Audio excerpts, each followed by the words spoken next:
নেশার টাকা জোগাড় করার জন্য এরা এই মানুষের বাড়ির বিভিন্ন তার এটা সেটা যা পায় চুরি করে নিয়ে যায়। আমি তো আসলে এই জায়গায় থাকি না, আমি থাকি ঢাকায়। তো এটা আমার জন্মস্থান, আমার বাড়ি। এখানে মাঝে মাঝে আসি, হয়তো মাসে একবার দুইবার আসা হয়। তা আমার মনে হয় যে গত 20-25 দিন আগে একবার আসছিলাম আমরা, আবার কালকে আসছি।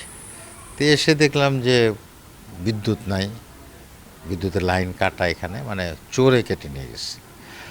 আর তারপরে ভিতরে গিয়ে দেখলাম যে সমস্ত জিনিস নষ্ট হয়ে গেছে, যেহেতু কারেন্ট ছিল না।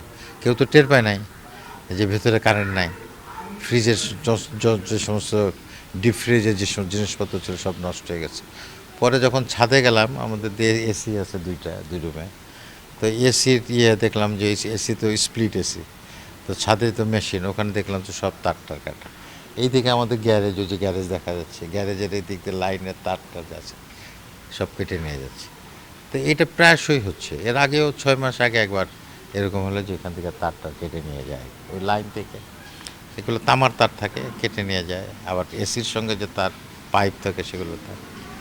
তো অতি সম্প্রতি এই চোরের উৎপাত অনেক বেড়ে গেছে। আমাদের এখানে এরকম ছিল না আগে। আমরা তো মোটামুটি একটা সুন্দর পরিবেশের জায়গা, আমরা সবাই মোটামুটি নিশ্চিন্তেই একরকম থাকতাম আর কি।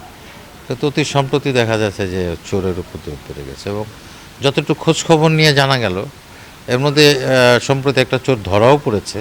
কবি জসিমউদ্দিন সাহেবের বাড়িতে এরকম তার কাটতে গেছিলো, আর সেখানে নাকি স্বপন নামের একটা ছেলে, সে ধরা পড়েছে এবং সে স্বীকারও করেছে যে সে চুরি করতে আসছিল, এবং তার সঙ্গে আরও কিছু লোকজন আছে। তার তো এটা তো খুবই দুঃখজনক। এবং এই যারা চুরি করে এরা মূলত আসলে নেশা করে, এরা নেশাখোর।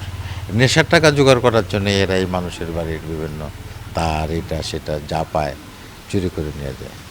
তো আইন শৃঙ্খলার এই যে অবনতি হয়েছে, আমরা খুবই শঙ্কিত আসলে, এবং আমরা খুব নিরাপত্তাহীনতা বোধ করছি।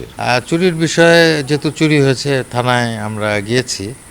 থানায় গিয়ে একটা জিডি করেছি। তারা আশ্বাস দিয়েছেন যে তারা দেখবেন বিষয়টা।